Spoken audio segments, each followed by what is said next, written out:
She's sweet, she's salty, she's smart and craves chocolate every day. Here is your host, the Greek goddess of comedy, Ellen Karis. Hello, everybody, and welcome to Sweet and Salty with Ellen Karis. I am your host, Ellen Karis, and this is the, wait for it, the guest edition of Sweet and Salty with Ellen Karis, because I know in a lot of episodes where it's just me and I'm ranting and I'm complaining and grinya and all that stuff. But listen, you know, I'm charming in real life, but you know, sometimes things have to be said.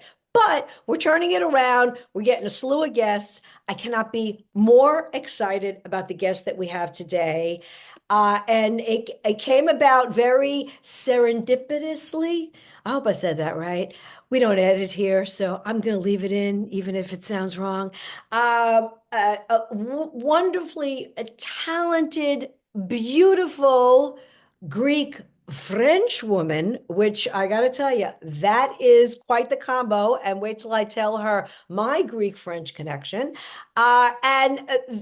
So exciting and so impressive. She is the writer, director, producer. I'm sure she even made the crafty table, which is what the actors and actresses eat. I know she did everything, because when you make an independent film, that's basically what you have to do.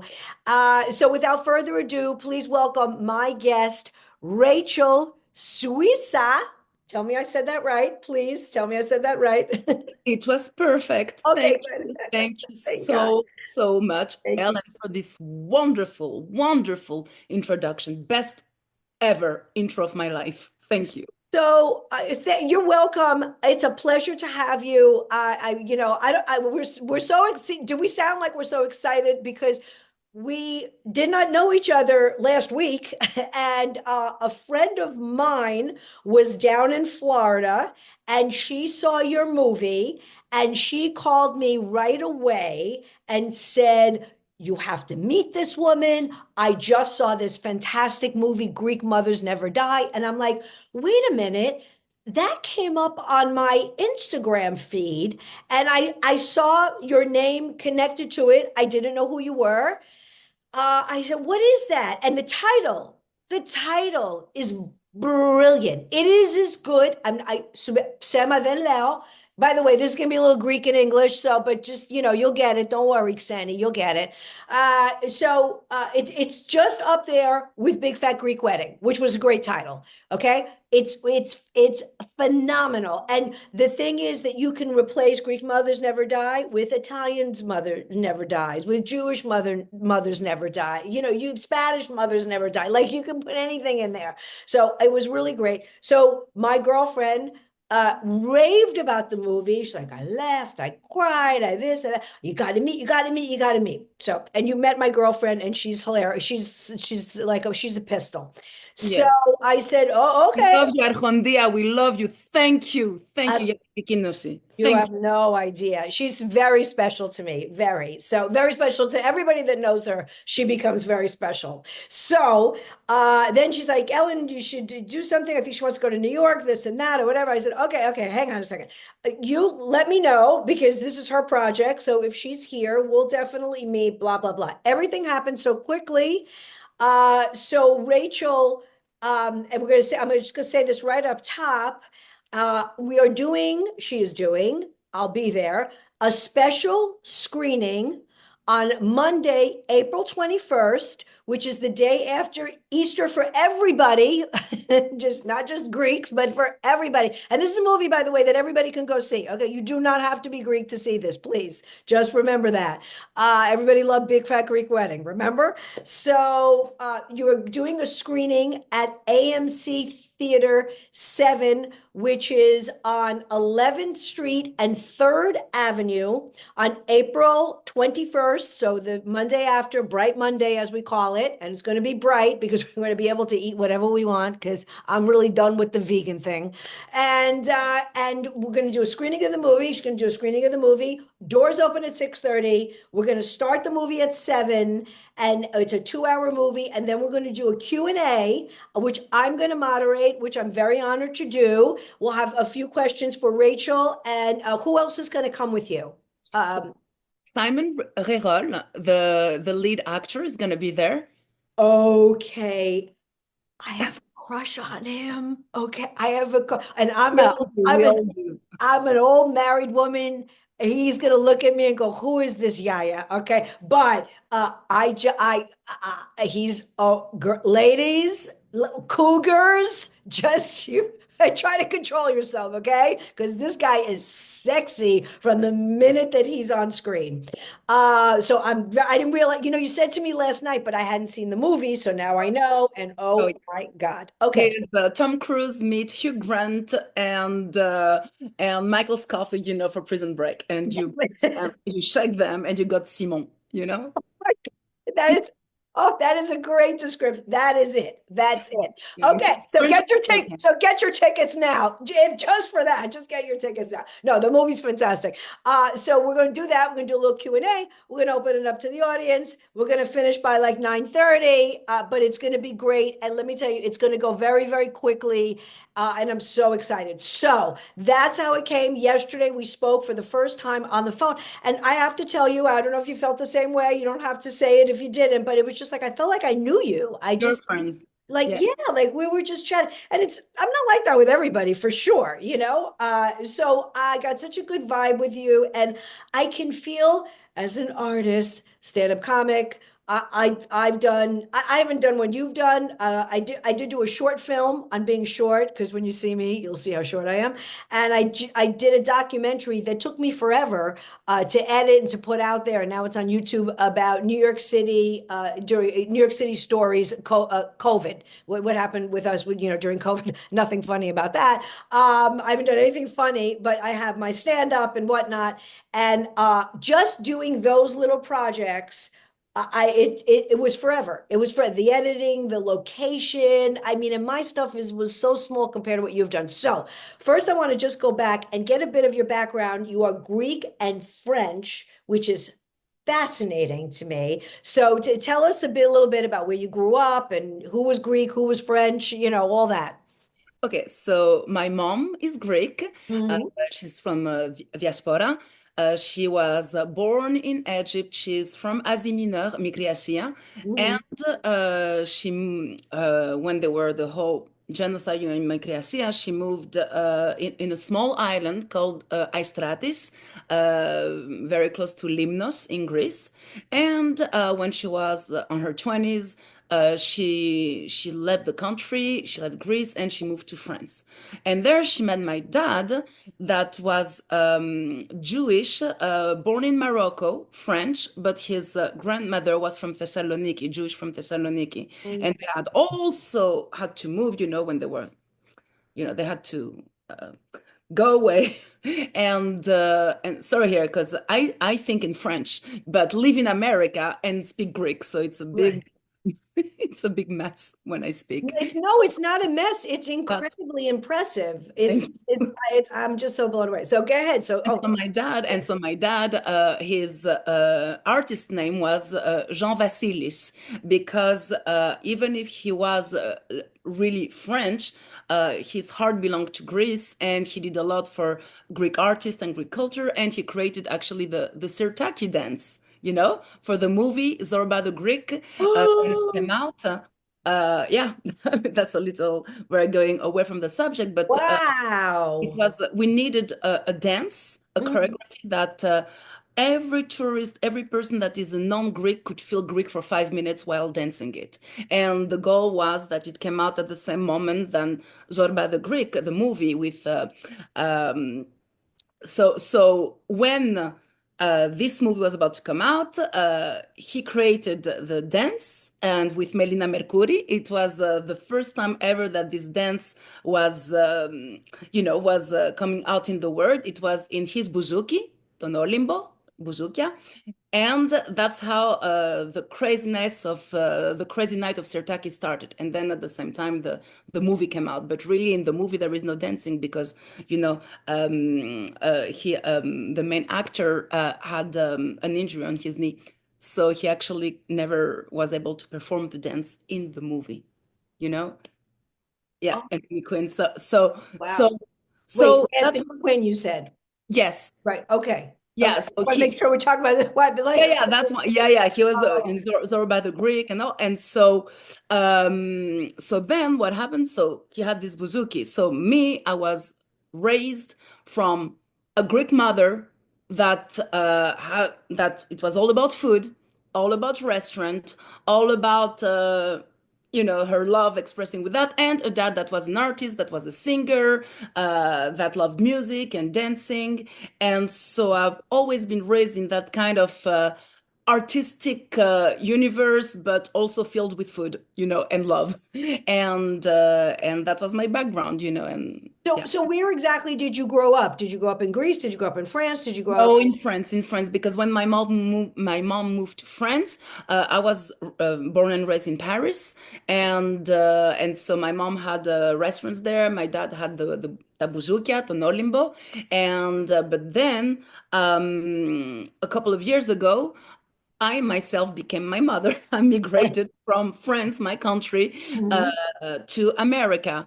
And the movie Greek Mothers Never Die became, at the same time, this movie about a mother migrating with her daughter from Greece to America, just I was myself going to America. Right, right, All my, right. all my life, I was in France. Yeah.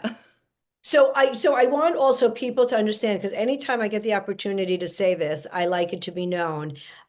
There people of a Jewish background, um, as we know, not everybody's from Israel, right? There were Russian, obviously, Polish, and there are Greek Jews. Yes. And a few years ago, I had seen a beautiful documentary done by Greg Pappas, called, it was about the island of Zakynthos.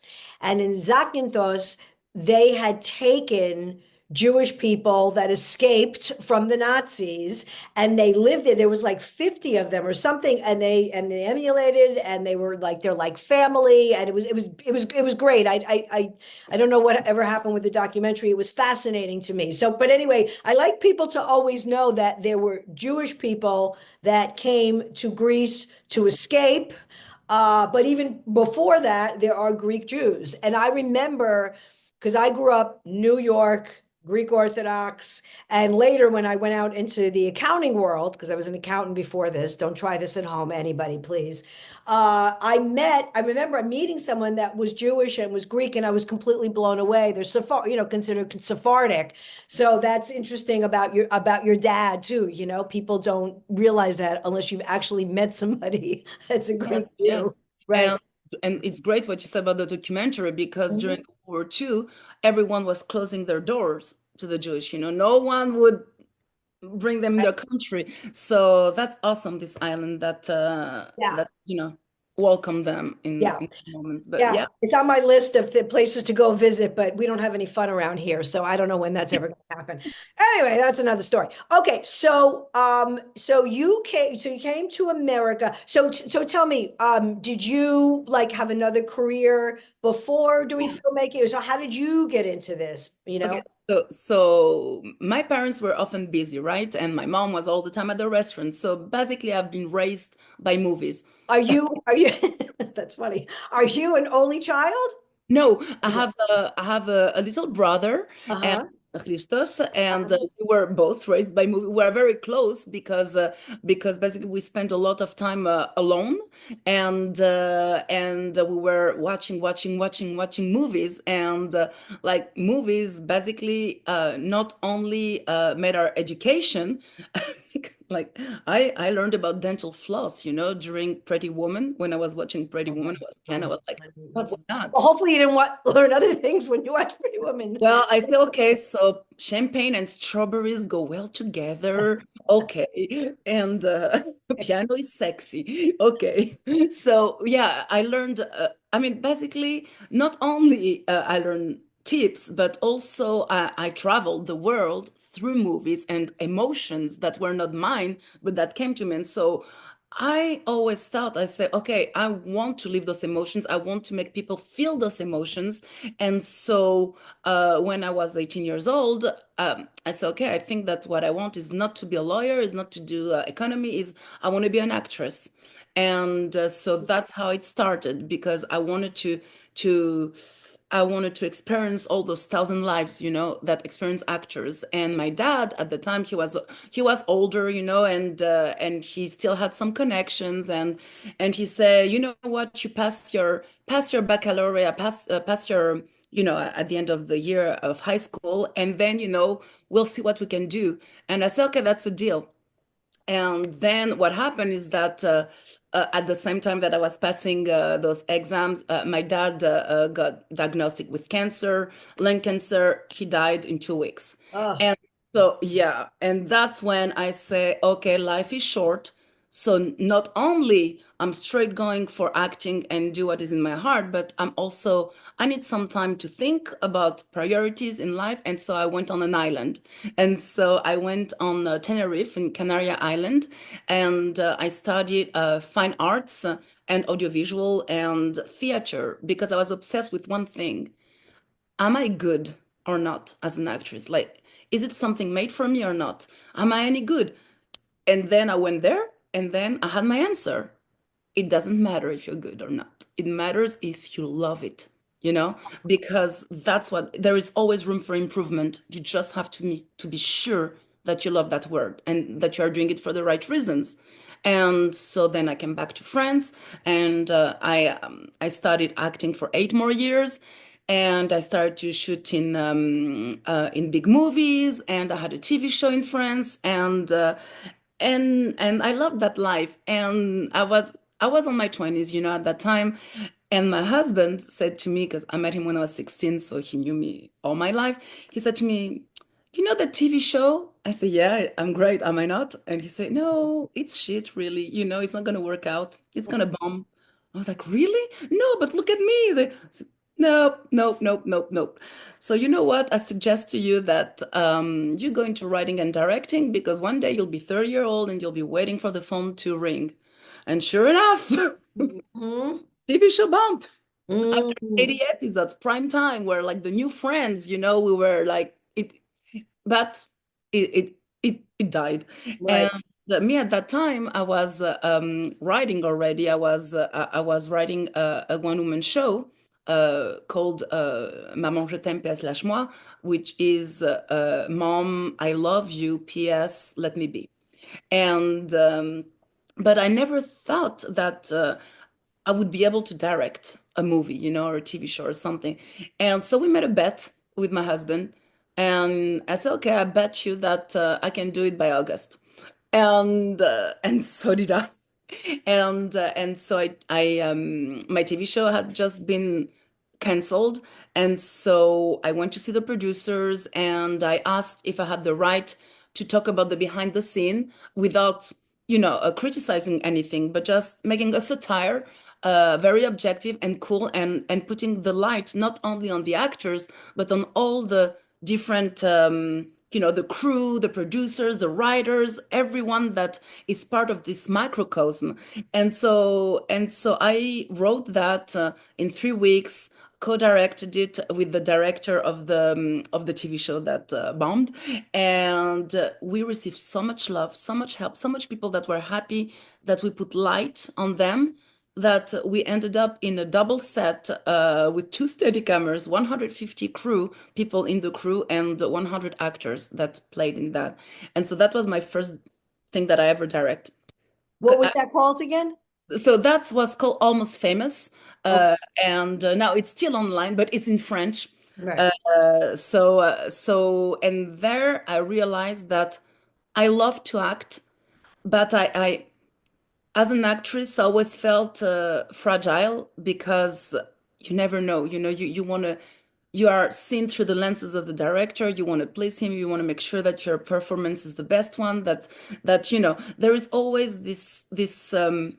uh, this doubt. Even if you made 100 movies, but I realized that as a director, I had no doubt of where I wanted to go, of what was the vision of And when I sat behind the le combo, behind the, where you can see the images. How do you say it in Oh, English? you mean when you look at the dailies, when you look in the Yeah, camera, when you, not the camera, but the video? And then yes, because back? the director has to see the image. Right. You put the little helmet, you put the thing Mhm. in your ears, and you look. And I felt at home. Mm. So that's when I said, okay, I need to do that. I need that freedom. I need that. It's not about power. It's more about freedom, really. But it sounds like it was your bliss. This is what you wanted, and that's fine. Mm. Just to interrupt for a second, acting. I've tried to. I consider myself an actress, although I really do much more stand-up comedy than anything. But it's not as much. I'm sure you are. Well, I'm sure. I just saw it. Okay, you are great. You are a good actress. You can do it. You're convincing of that role. It's that's all fine. It's the business, and I commend you so much because what you do and what you did as an actress, as a writer, as a producer, as a director is you created your own work. You created your opportunities. And today, as we speak in 2025, it's become so it's become in some ways it's easier, right? Because we have the internet and YouTube, and the technology is a thousand zillion times better and all that other kind of stuff. It's great. But in the same token, it's harder because there's so much content out there.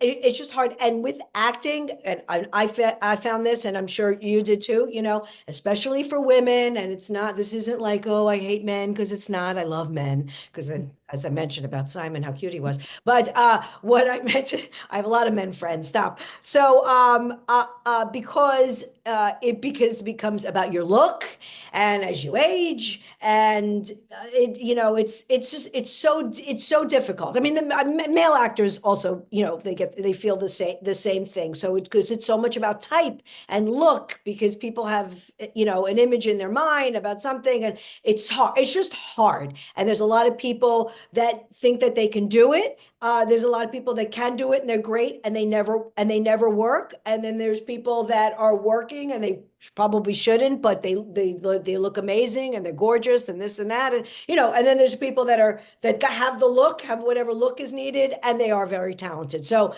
it's just hard. Yeah, You give up. So that's what.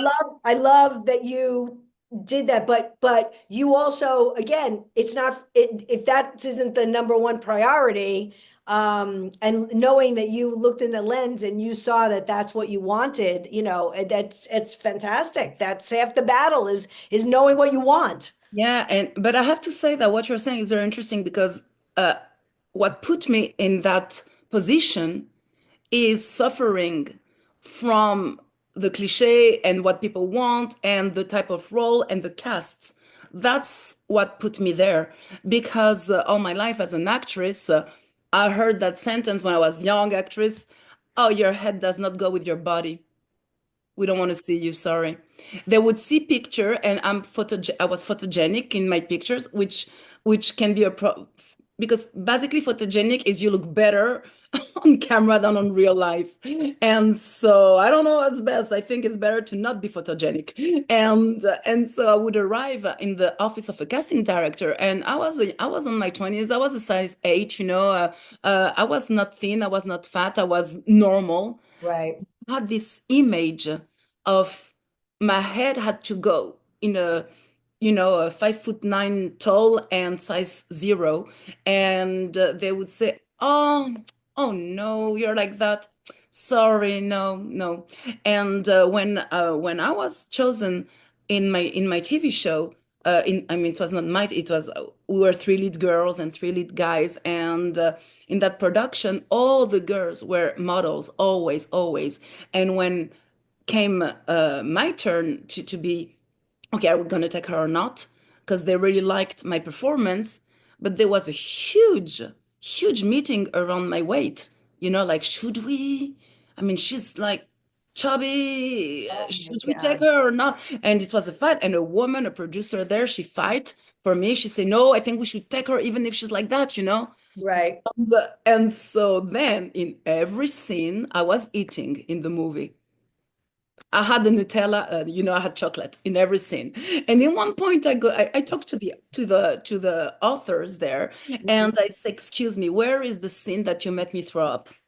Because with everything I'm eating, it's not a size 8, it's a size 25 that I should be. So, what's going on? Why am I eating all the time? And by the way, when you're sad, you don't eat. Not on the moment. It's after that you eat, when you finally calm down and you want this feeling to keep going. Right, But right. so, and they say, well, sorry, but I mean, you're in France, you're not in Africa. I mean, so in France, you are not normal. And I was like, okay, I'm going to start writing roles for people that are not normal, you know? And so I always wanted to act, and I started writing roles for people that are not normal, like people that, that in any other movie would be the best friend. But in the movie I write, actually, you end up wanting to be that person, Right. know? And I did it in a discreet way. And then yes, when I felt good behind the lens, it was because I had the freedom to be able to express that, and because I love actors, so I love to direct them, and I know what I want from me. But it has always been mixed, it's that writing and directing was for me a mean to get to my goal. And then and when I started really being serious about directing, I had to make a choice, because in France, what I heard a lot in where I was working is that you can't do both. A Mhm. woman that does both is not taken seriously. Why are we going to give million to an actress Right. that suddenly wants to direct? So I made a choice, you know and I stopped acting, I stopped passing casting, and I really started taking power as a director. And in Greek Mothers Never Die is the first time I'm acting in 12 years, you know Wow. So that time in between, before all that, you did writing and directing, I, basically? I mean, Yeah. I build my credibility. Hmm. When you first you're an actress, then when I did Presque Célèbre, Almost Famous, I was like, oh, she knows how to write. She's a good dialogue. He's like, yeah, that's good. Yeah. So then, for instance, I was doing my one-woman show, Maman, je t'aime, PS/moi, Mama, I love you, PS, let me be. And they say, hey, would you be interested in adapting that for TV, in a TV show? And I say yes. So I was like a package. I would adapt it. I would direct the authors, but still be one of the author, the for definition version, and I would be the main role, the girl, the daughter, not the mother, because I was young enough to be the daughter back then, and I was identified to the daughter. And that took 2 years, because it was a concourse. It was an offer from the channel. The channel say, okay, France, we need the new primetime show. So 170 productions send their authors, and we won. So it took 1 year to win the contest, then 1 year and a half of development, then to shoot. So it took a long time. And it's during that time that I felt it was very interesting, all that process, and wonderful, but I felt that I needed to write my own version of what would be my relationship with my mom, and that was Greek Mothers Never Die. So I started writing it Hmm. back then, little by little, in between my jobs, because then after that, I started working as script doctoring, because people would call me to say, "Hey, okay, it's okay if you don't put your name in that script, but we'll give you money and make it better." So I start also, and I got, you know, Yeah. Got to make a living. Right. Yeah. and I got pregnant. So when I got pregnant, my agent dumped me. So then, you go, yeah. So suddenly it's like, okay, let's write, let's now direct what you write, because you want to go back to there and being able to act in what you direct and write. And so it took a couple of years to get credibility in that.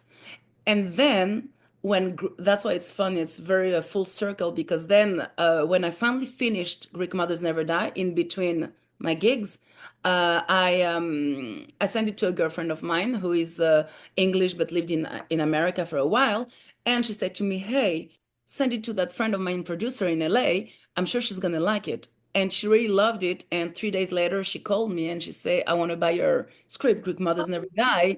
And it's going to be a huge production with huge stars attached. And it was going to become a very big movie.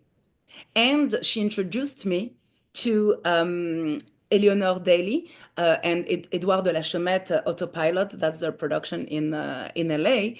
And we really hit it up very well. And what happened is that the deal that they had with the movie, it stayed in limbo. It didn't happen. My movie was stuck for 5 years, but Eleanor Daly and Edouard de la Chomette said, "We really, really believe in you. We really want you to direct your first movie for us. So what about making the adaptation of a masterpiece of French literature, Les Liaisons Dangereuses, Dangerous Liaison, Epikynthynesiasis in Greek?" And so that's how I adapted that classic. That became my first movie. That became a Netflix original with a global release in 190 countries. That became number one and in the top 10 for 1 month in 72 countries. And everything that I was, that at the beginning they were saying, "Oh, it's not, you're too American, or you're not like that, or too this, or too haha." All that, that's exactly what they loved about me. And that's how they trusted me with that. And it became a big success. And Netflix was very happy with that. And so that was my first big movie. And that was in 2022. And so it took time Is to that still available on Netflix? yeah. It Okay. will always be on Netflix because it's an original, and so that became a big hit, and so I had a lot of press and even Variety, New York Times, even it hit the American press, and then just when this was released, that's when I got back my rights of Greek Mothers Never Die. That was no longer going to be this huge big budget movie, but that I was going to do with my heart as I was just moving to America. And as I always loved also indie movies because my culture was going both ways. I loved all kind of movies, and I was always admiring I was younger. It was Harmony Korine back then. It was how he was able to make it to exist, and finally to pierce, to into the mainstream world and everything. So because back then you could do it, you could come from indie world and make it if you have a good idea, a good story, and some people that believe in you. And so that was always a dream of mine. But in France, the system was different. It's not that much about indie movies. You have to be more mainstream distribution and all that. And so I thought, okay, it's the moment, it's the moment. Dangerous Liaison is coming out, and let's move to America, embrace, that maverick spirit of independent movies that met also my culture, and let's do it with Greek Mothers Never Die because my mom is Greek and she's never gonna die. So Not yet. when okay, wait, so much to unpack here. Okay, wait, hang on a second. So Long-winded I yeah, am. no, it's all good. It's all good. I wanted to mention to you, because you'll appreciate this, and hopefully the audience will too. When I got into acting, I was told I was ethnically ambiguous. And I'm like, what does that even mean? And they're like, what? Well, you could be Italian, you could be Spanish. I'm like, I'm Greek, frère. What is the problem? So that made me nuts. Not ambiguous. I'm not ambiguous. Look at me. Look at these eyebrows. They've been electrolyzed, okay? They used to connect. So I was out of my mind. But the other thing was when I started, everything, like I really wanted to be on a national commercial because national commercials pay well and people see them, and I really wanted that. And a lot of stand-ups, not as much anymore, but they used to do a lot of commercials in addition to stand-ups. So But all the commercials were a lot of redheaded women got commercials, a lot of redheads. Everybody looked like they were plucked from Iowa. Well, I clearly looked like I was plucked from a story. Like I don't look like I'm plucked from Iowa. So like I tried so hard. And then it's interesting, like the tables turned very, very quickly, probably around 2008 or so. And now it's Asian and Indian and a lot of African Americans and I understand years ago obviously they were underrepresented. Now they're, I think, represented. I see it on, we're talking about the commercial world right now. Yeah. And it's like I just like they pass through, ethnically ambiguous. So this is the kind of thing that, but it's like I have no control over that. You have no control over that of what the demographics are, what they're looking for, this, that, ba, ba, ba, ba. So I commend you for everything that you said, and the fact that when you were acting, you stuck to your ground and you did your craft and you were who you were, because that's it. You are who you are, and your performance is your performance. It's always, again, this aesthetic thing is, and I'm not saying everybody should look nice, but it's so over the top and you become so insecure and you're like looking at every like nook and cranny in your face. But anyway, be that as it may, so I don't want to gloss over the fact that you like directing and acting. Writing is its own career. So the fact that you can sit down and write scenes and dialogue is a huge, huge talent. And I mentioned this on the phone. I'm trying to write a one-woman show about my great-grandmother. I had this idea like 12, 13 years ago. I'm finally putting some pen to paper, but it's a stop and a start. Now I can write a joke, right? Because a joke, first of all, they come to me all the time. Like things, my head's always spinning. That's how stand-ups are. Everything's always like through the lens of something funny or what we could do on stage. But those aren't long scenes, and it's you have to connect it. But it's just such a different art form and way of writing. When you sit down to write a story, it's first of all, it's got to have a beginning, a middle, an end. People have to be invested in the characters, right? They have to have a backstory. You have, the audience, any movie, whether it's drama, comedy, whatever, you take them on a journey, whatever that is. So the fact that you have that skill set in addition to acting, in addition to directing, is you're a triple threat. I mean, it's not to be poo-pooed. That's a huge, huge deal. And I love that you created all these stories, but again, to sit down and to write, and I don't know if you write with a group, but obviously a lot of these things are like your own ideas. Yeah, It's hard. Yeah, it's like an athlete. That is a discipline. What is interesting is that, see, as an actress, I did 8 years of school, I studied all kind of theaters, and I never went one day in my life in writing class or directing class, never. But I think that I was so drenched in the movies, just by watching, like self-taught, because when you look a lot of movies, there's a moment you can predict, okay, you can see the structure. And then I think that the other thing, what is being an actor, because an actor knows when the writer writes wrong, because when the text is good, the actor acts very well. When you see in a TV show and it goes fast, they don't and you see that actor didn't deliver the line the most naturalistic way, it's because the line is very poorly written usually, Well, so you talked about Friends. We all know the show Friends here in America. yeah. And the writing was very good, and the actors knew those characters. And if you ever see, sometimes there's sometimes the behind the Yeah, scenes, they would rewrite on right? And they I just saw something not that long ago where Lisa Kudrow, who's really great at improv, she was in the Groundlings before she went to Friends, And then they wrote a line. They didn't think it was funny. And then she was like, because they filmed in front of a live audience, she goes, well, let's ask them if they're funny, but that's a real collaborated effort between the actor and the writers. And the writers gave them the respect and the authority to be able to input part of it. But look, both things have to come together. The writing has to be appropriate and good, even if it's farcical. So there's a show here in America, I don't know if it ever made it to France, but called Married with Children. It was in the 90s. It was a crazy show. It was the anti-American sitcom.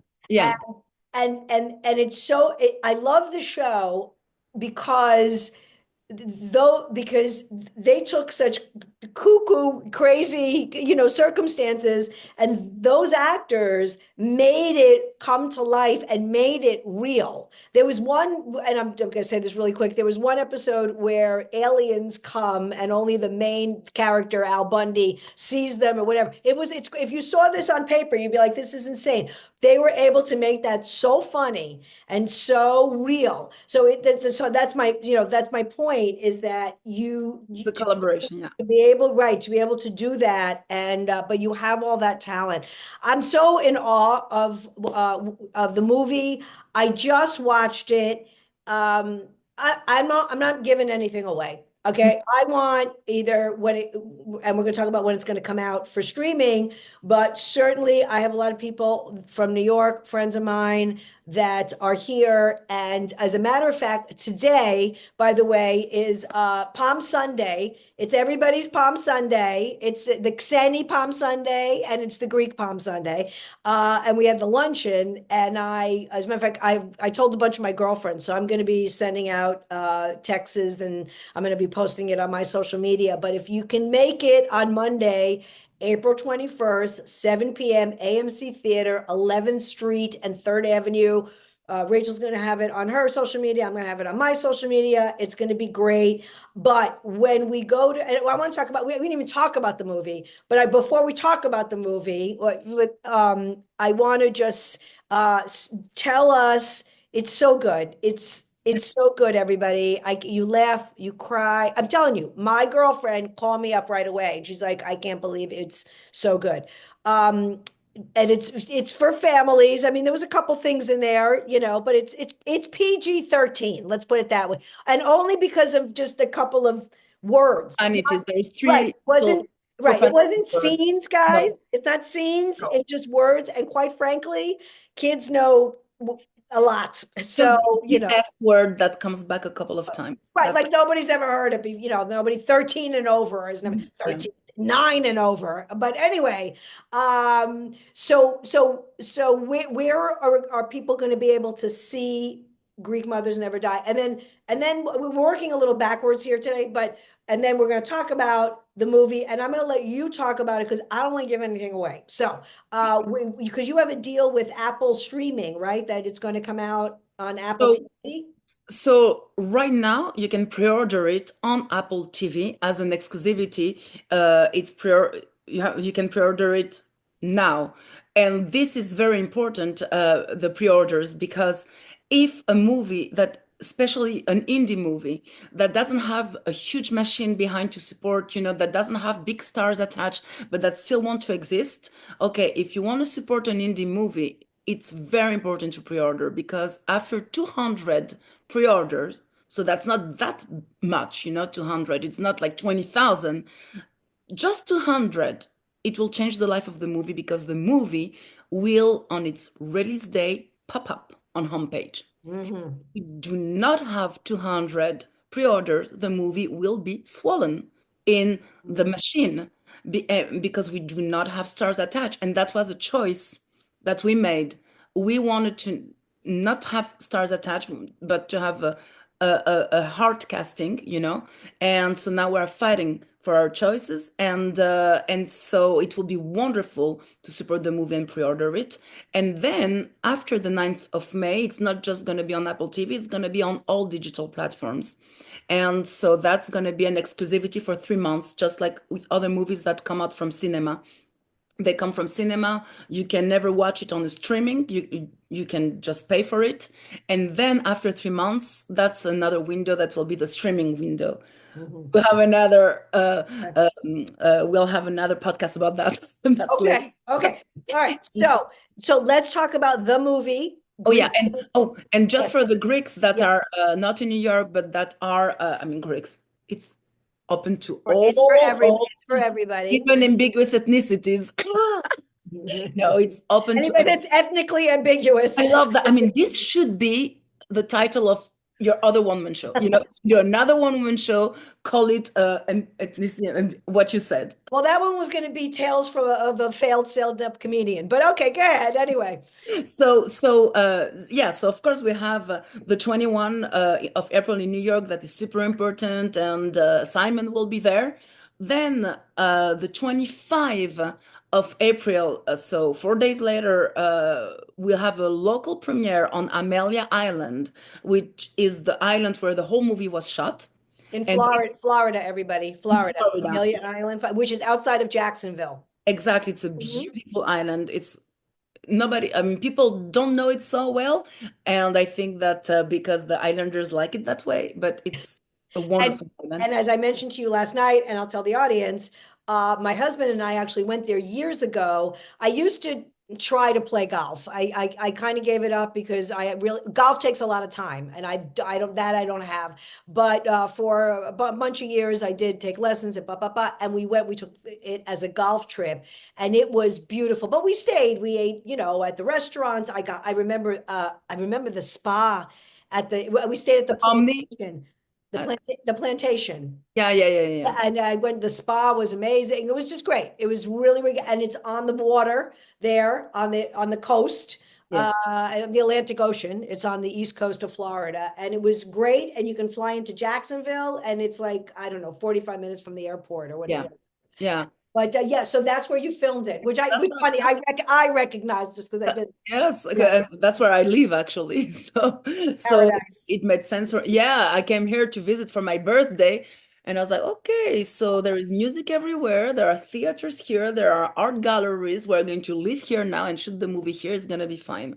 So that's how I came to with Amelia Island. So we're making a very special premiere on Amelia Island the 25th of April. Okay. It's quite full, but there is still this one there. It's already well packed, but there are still available seats, and it's organized by the Office of Tourism and all the businesses, the Association of Businesses, the board members. Everyone is so proud of that movie and showing the island that they're making a wonderful event for that. And I'll be there, of course, and the actors will be there. The lead actress, Abby Minor, is going to be there, and it's going to be fun. So that's for the 25. And then we have a very exceptional programming on Greek territory because it's close to Tarpon Spring. It's on the Cinema 6. Mhm. It's Port Richey, still in Florida. And because the release day of the movie is Mother's Day weekend, we're having the 9th, the 10th, the 11th. We're having three very exceptional screenings there, and I'll be there, and the actors will be there, and all the mothers will receive a gift Oh, that's so nice. that Well, they can listen, you're share. going to be traveling with this movie all over the place, but I want you to tell people what you want to tell them about the movie. I mean, obviously there's a lot in the title, right? There's a lot in the title, but I want you to tell them this sort of this whatever storyline you want to say. I want you to tell us. And I will tell you, everybody, the acting, the scenery was superb, by the way. So kudos to Amelia Island. And kudos to all the camera people, that everybody that captured everything, which was great. And the acting was superb. I'm not just saying that. They were great. They were funny. They really kind of, you got to know who these people are. So why don't you tell us as much as you want to tell us about the movie? Ooh, well, I'm saying it's a supernatural romantic comedy. So there is a supernatural aspect there that I'm not hiding because I always loved supernatural movies. And, before people were making a lot of supernatural movies in the 90s and a little bit in the 2000s, and then it stopped, for a while.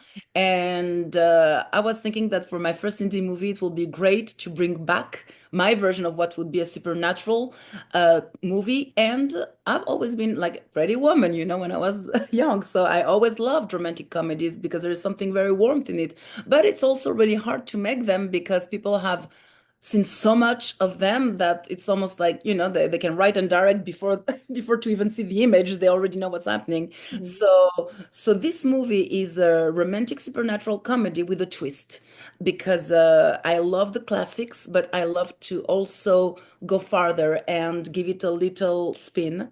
So it's the story of Despina, that is a real Greek mother. So some people will say that she's too stereotyped, that she's too hypervoliki, that she's too overbearing. But it's my mother in real life. So I'm really sticking. I mean, I'm actually underplaying her in the movie. Yeah. Yeah, Funny. yeah, just for I'm making just a little parenthesis. The Right. first time ever that I made that I read the movie, out loud, we made une lecture. We with all the actors, we made a huge Zoom because some actors were in France, another one was in Texas, another one was in Oklahoma, everywhere because the actor came from everywhere. And one of the actors is also my sister-in-law, and at the time she was at my mother's home, and so my mom could hear and watch the Zoom in secret. And Hmm. Hmm. so but it was the first time that she got to hear about my movie, and she knew about my one woman shows. She was a star and she loved it. She always thought it was funny and true, and nothing wrong with that. But so at the end of the Zoom, I was super emotional because I was like, okay, now my mom is going to be so proud of me. And so I said to her, so what did you thought? And she said, all of the actors are wonderful. But you are not going to act like that, right?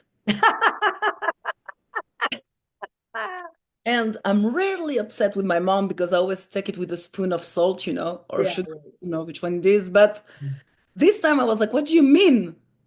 Yes, I'm gonna act exactly like that. She say, bah, it's too dramatic. I don't have a strong accent like that. I was like, really? So those words, I took them, I put them in the script, I added it in one sequence, and now it's in the movie. And one of the actors that know me, I mean, my music composer, that is a Spanish, that did the music for the movie, he knows me since I'm 10 years old. And he called me after the Zoom and he said, okay, I have to say, you were perfect, but you really downplayed her, huh? And I'm like, thank you. Thank you. He said, yeah, she's way more mean and dramatic. And I was like, thank you. So So did your mom see the movie? Has yes, she, yes, okay. And what was yeah. her reaction? So first of all, when there are all those, because the opening of the movie is my one-woman show, basically, it's okay. I can say at the beginning, you have a lot of Greek girls that give the definition of what it is a Greek mother. Right. And all these are things that she was saying to me, like, that if you walk barefoot, you will never get pregnant in your life, and all those things that she said to me, when already she was saying them in my one-woman show, she would look and she would say, exactly, yes, yes, bravo. Yes, yes, it's good that the word knows. Yes. So when she sees it in the movie, it's the same. It's like, Right, right, right. it's me and you. The only difference is that when I did the one-man show, when I did the movie, all that, I mean, when I did the one-man show, I was playing Ella, the daughter, but now Right, I became the mother. right. So now I play her. And when she saw the movie, she said, yes, it's me and you. And I was like, yes, it's me and you. But um, but her reaction were never the reaction that were expected. Because, okay, so in the movie, I can say that I'll say the pitch of the movie. It's a mother and a daughter so the mother is Despina, the daughter is Ella. The mother is very overbearing and she haunts the life of her daughter since the day she was born. And when there is the Greek economic crisis of 2010, I mean, sorry, in 2008, but really things get really bad around 2010 and 11. 400,000 Greek had to fly away. They flee the country. And so overnight, the mother and the daughter arrived to America for the better life, for the American dream. But the American dream of the mother is not at all the American dream of the daughter. They both have a very distinct definition of that American dream.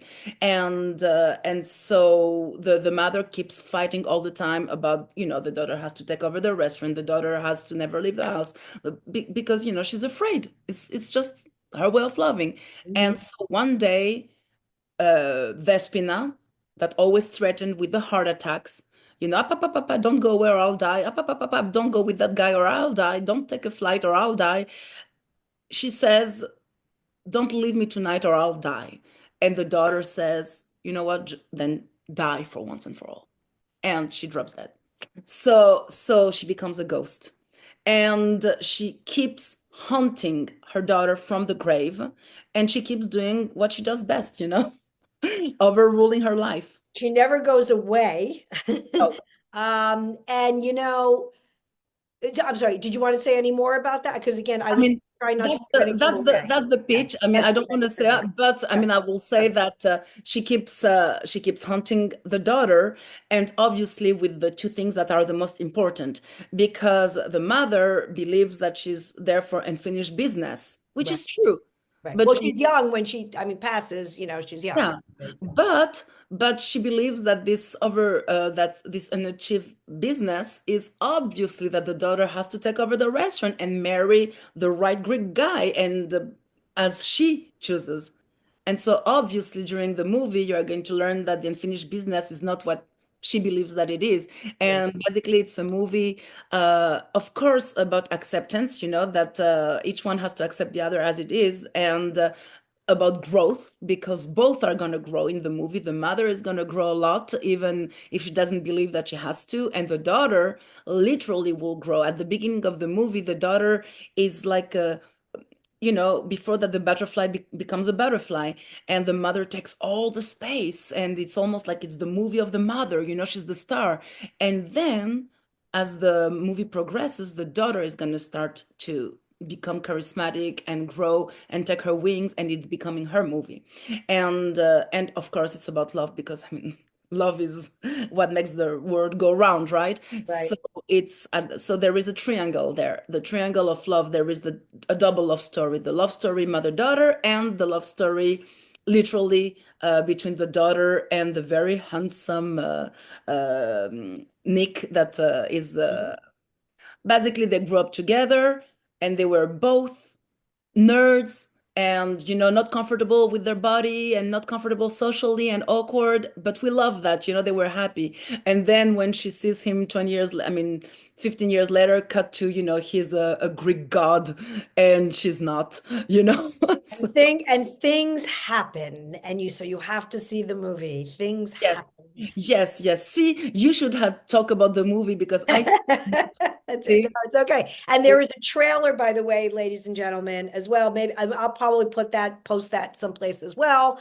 I want to ask you, I want to say one thing and then ask you, it's so, I believe everybody's got their own belief in what happens when somebody dies, right? Some people think nothing happens, whatever. I believe pretty much the Greek Orthodox way, that we go to the kingdom, that their soul is here. We pray for their soul. We do memorials. But for people that we know, I know for myself, for people that I know that have passed, I hear them. That when my great grandmother that I'm trying to write this play about, she talks to me. I hear her. Okay, I'm not hallucinating. I know, I can hear her voice. I can hear her advice. And I love the movie so much because of that, because it just doesn't, if you love somebody, a parent, a spouse, whatever it is, and these people go and you're so hurt and you're hurt because you love them so much. But I feel very fortunate that I still hear people that pass talk to me. I absolutely know. So and I'm not alone in this. I'm not like a so that was something also that I loved because you brought that out. Because that isn't a, like you did things, obviously comedically as well, because it's a movie and stuff, but it's true. It's, if you open yourself up, it's true. Yeah, this is why this movie is so important to me. Mm-hmm. It's a movie about hope and about faith. And in the movie there is a sentence that for me says it all. And this sentence is a sentence that I found written in one of the notebooks of my dad, way after he passed, 20 years after he passed. And he said, there is science, and above science is the sky. And this, in my path, in my spirituality, came like a, I mean, he said it all. And the movie is a movie that, of course, I mean, it's a movie that basically behind the laughter and behind the the Greek soap drama. And because in this movie, you'll see that you laugh and cry at the same time, basically, because in real life, even if a tragedy happens, you can never be sad 24 hours in the day. There is also laughter. And Greek people are really good about laughing about their own drama. They create the drama. There are a lot. Well, I think they've gotten better at it. Yes. I Yes. don't feel like it was always this way. I think Yeah. we've gotten That's better. true. No, we get that, but we're able to take a little, like to say, okay, if you are starting to laugh about it, that means maybe we get better now. We're beginning to cure. But I think too, with our faith and again, and how we deal with death, and again, it's not that we don't have pain. We have tremendous pain. We cry, Yes. we bawl our eyes out. There's no question about it. But I think because we know that there's a soul and there's a spirit, and that someday we are going to see our loved ones. And I realize that not, everybody that sees the movie believes in that and whatever, and that's fine. That's fine. But I think that this is another way of showing it. And there's so many other different elements. Yes, So it's no, not. spirituality is a very big part of the movie, and it also shows. I don't want to say too much, so make signs to me if I say too much, but interrupt me, please. But what I'm we explore various ways in the loss. Mhm. We I put a little bit of light of how important words are, and how if somebody that really believes in something and sees his own reality and has faith in that, how the word of science can affect that same belief, Mhm. and how sometimes it can destroy it, and how dangerous that can be also, because if somebody I mean, death, everyone has his own way of dealing with loss, and everyone has his own way of connecting with the spirits and with the departed. That, sometimes, I mean, in the movie, the medical word is way more black and white. And in the movie, I explore also those two realities, how to say that, how a belief of faith can be affected by a fact of science, and in the middle of all that, what's true and what is not. And at the end, I think I draw the line at the end. I think it's pretty clear what's happening for me in that movie. Mhm. But each one will have his own answers with his own background. It's so beautiful. I'm so proud to know you.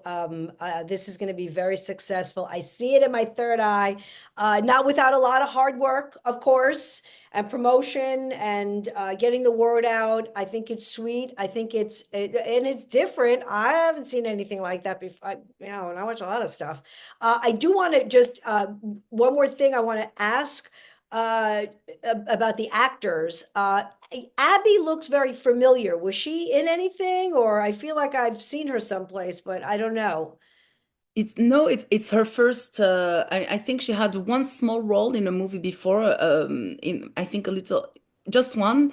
But for me, she's a star. When I saw her, I mean, I there were a lot of castings, right, for the movie, Right. or Yeah. maybe Yeah. 400. People don't realize the process, and you see a Yeah. lot of So I did it on different Backstage, yeah. because Yeah. this is a low budget movie. I mean, I'm honored when people compare it to my Big Red Fat Wedding because that's the movie that got me started in that project. I was young when the movie came out, and I was like, oh my God, I'm doing also my one woman show. Me too. I want to be like Nina Vardalos, and I want to one day make a movie about my me. And And I'm sure you'll meet her along the way. There's no question I would about it. love that. Yeah. But so Yeah. uh what was this? Yes. What was this? What Abby. Abby? Yes. Abby, I thought Oh, she was amazing. I don't know. She seemed familiar to me. I uh, don't know. Is she from a no, show business no. family? I don't know. Oh, so that's the thing is that, but when I came to do this movie, it was with a small budget. So we're not able to have casting directors and things. So my first assistant, that is also an actor in the movie, he plays Lefteris with the, Oh, we left Eddie's. he Yeah. was also slash my casting director. So he put the movie on Backstage. And then we received so many videos, and so there were 400 girls that sent videos, Wow. and but Abby was my only callback, only her. I just knew, and Jake was, are you sure? I mean, look, this girl is great, she's funny, I say, they are great, but they're not Ella. And so since I saw her picture, I knew it would be her. And she was the last person to send the video because in back Yeah. first you see the picture, and then when they're interested in they send it. And every day I was saying to Jay, did she send the video? Did she send the video or not? I'm waiting. So that was Abby. And we never met. We only worked online on Zoom together for almost a month. And I met her physically the night before the shooting, just in time to record the 4 musical pieces that we had only 24 hours to record. Yeah, Oh my God. No, that was well, let me tell you, on screen, that relationship looks so real to me. So that is we amazing. worked a lot online. I mean, on Zoom, we worked. Yeah, but still, it was still, I mean, still not a lot of time, and it's not in person, so you don't get the vibe, but that was just great. Where did you find Simon from? So Simon, he was my lead actor male in Dangerous Liaison. Ah, And okay. it's the exact same thing than Abby. But Mm-hmm. this time he was the first to pass the casting. So this was a $7 million movie, right? So we had the best casting director, we had the access to the best of all, right? Right. And we had a huge casting for that role. And Simon was the first. And I said to Nicolas, I said, that's it, it's him. And it's a Netflix movie, so you are like, you can't do that, you know? Right, right, And right. so Now, where do they live? Where are they from? Are they from? Simon is a French American. Uh-huh. So when he passed the audition for Dangerous Liaison, it was obviously in French Right. because it's a French movie. But when he passed the audition, even if his French was perfect, I said, he's American. He's not French. He has the American way of acting, which is something that I really like Mm-hmm. in the way to putting the emotions. And so when I saw him, I said, hey, Simon, tell me, are you American? He said, yes. I knew. And so and I told him on that moment during the shoot of Dangerous Season, I said, you know what? Soon my next movie is gonna be Greek Mothers Never Die, and you're gonna play in it. And That's it was obvious. yeah. And Carter Siriani also, he's the actor that played my husband Jack. Yes. He's very charismatic, and and so he passed the role originally for Nick, the younger guy, and I said no, he's gonna be Jack the husband, so it was Yeah, he was perfect. So do all the actors live in America? except for Simon, yeah, but in different. Simon lives in For instance, France. Simon is in France, but he's gonna move soon to New York. Okay. Jack, I mean Carter Sirianni, he's from Texas. Wade, that plays the chief, Mhm. Oh Wade yeah. Yeah. Hunt William. Yeah. He is really Texan, but he lives in Tampa. Uh-huh. And Abby's from Oklahoma, The best friend of Abby is from Georgia, Sophia Sutton, and then all the other roles that are the smaller roles, they're actors from theater that I saw on stage that because You mean local? locally, yes, Right, locally. right, I saw on stage and they stay with me. And I was like the crazy lady at the end. I say, hello, I just moved to the island. I'm making a movie. You want to? And they were like, what's happening? right. So, and they So, were, and it's then the first time ever on camera. mention now the priest. The priest is the priest in St. Augustine's Church. No, so so Pater Maximo, Uh-huh. he's a wonderful priest that is for real in real life. He is in St. Augustine Church, and he was a connection of my mom. And so, as I was about to make this movie, I wanted to be authentic with with the I mean with that aspect. And so he became our referent. Because, for instance, in the movie, the mother she dies, and the priest is like, okay, so let's do the exorcism, and so Pater Maxim was like, no, no, no, no, no, I, exorcism, no, no, no, no, no, I was like, what? no, no, no, and I said no, but I read online that Greek priests really know very well how to do exorcism. Yeah, So right. don't do that. It's for the departed. And it's what I say in the So movie. he consulted. So He the Greek consult. priest. He gave me the all the good prayers, because every prayer is prayers that he gave to me, and he gave me all his support, And but the actor that played the priest, he is one actor from Fernandina Beach that had a whole different life before. He was a teacher, and all his life he wanted to act. And now, since the movie, he's starting to act in movies, and I mean, it's like he's going on theater all the time. It's like a second life. And Bob O'Hara, he's so good. So really, it's an Irish name. It's not Greek, but we had a Greek consultant, a very good friend of mine, Paraskevi, that helped see, because what happens is that as it's Greek from Americas, people are not always from first generation in the movie, so every accent is different. Some are Greek, from like Nikki Spiridako that plays the mother of Nick, she's Greek. Others, Bennett Papas that plays Tasso, he's from second or third generation. So for me, the authentic, there is no, each accent is different, but we had a referent, for all the accents.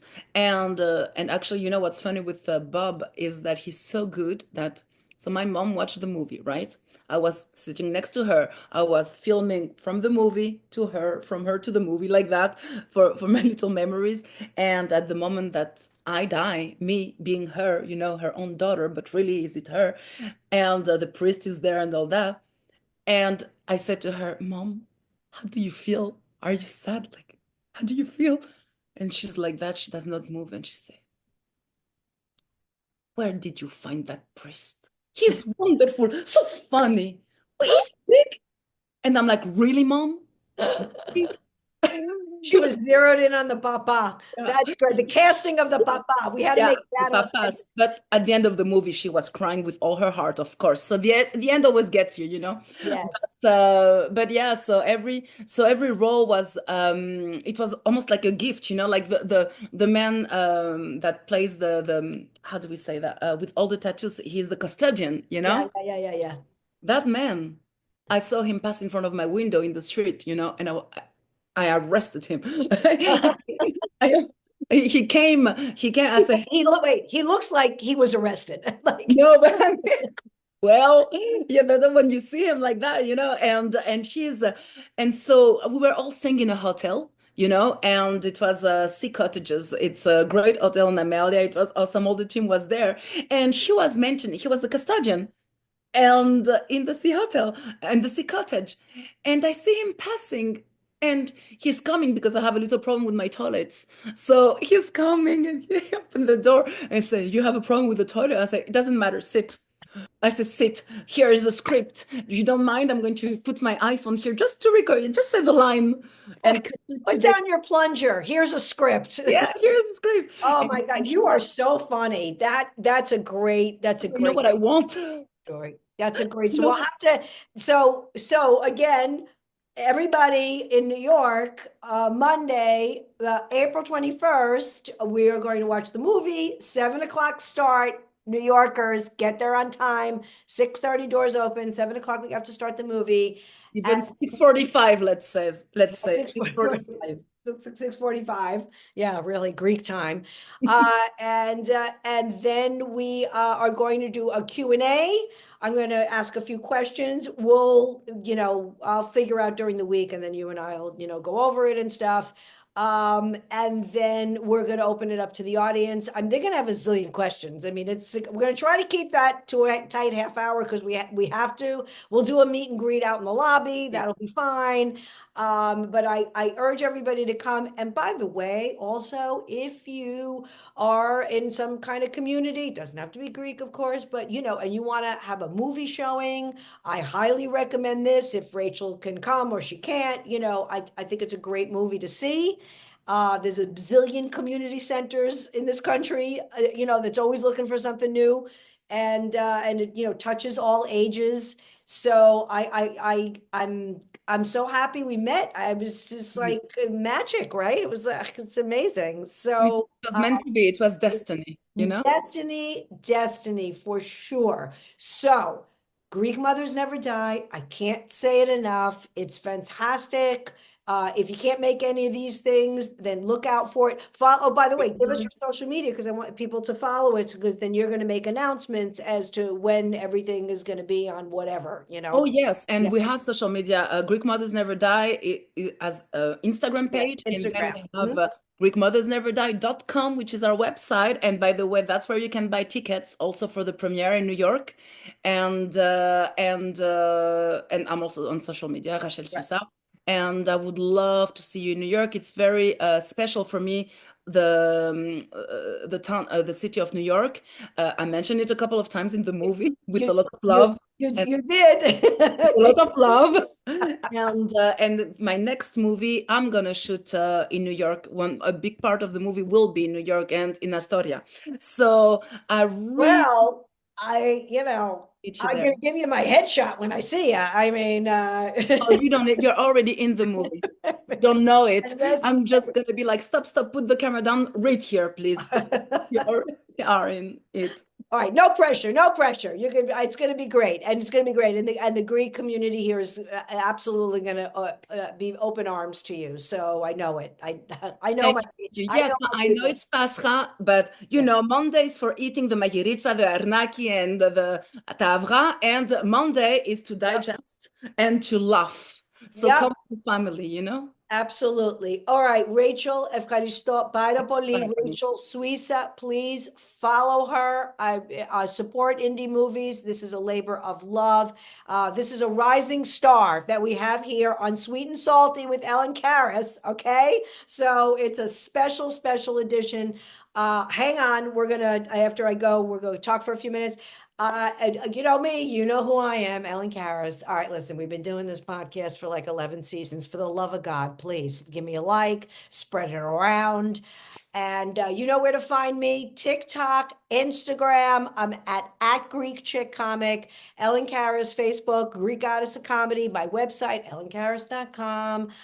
We're going to have this podcast and all the other ones we had for 11 seasons, folks, 11 seasons. And, more to come from Rachel and from me. And Kalo Pascha, I don't want to say Christos Anesti yet, but if you're listening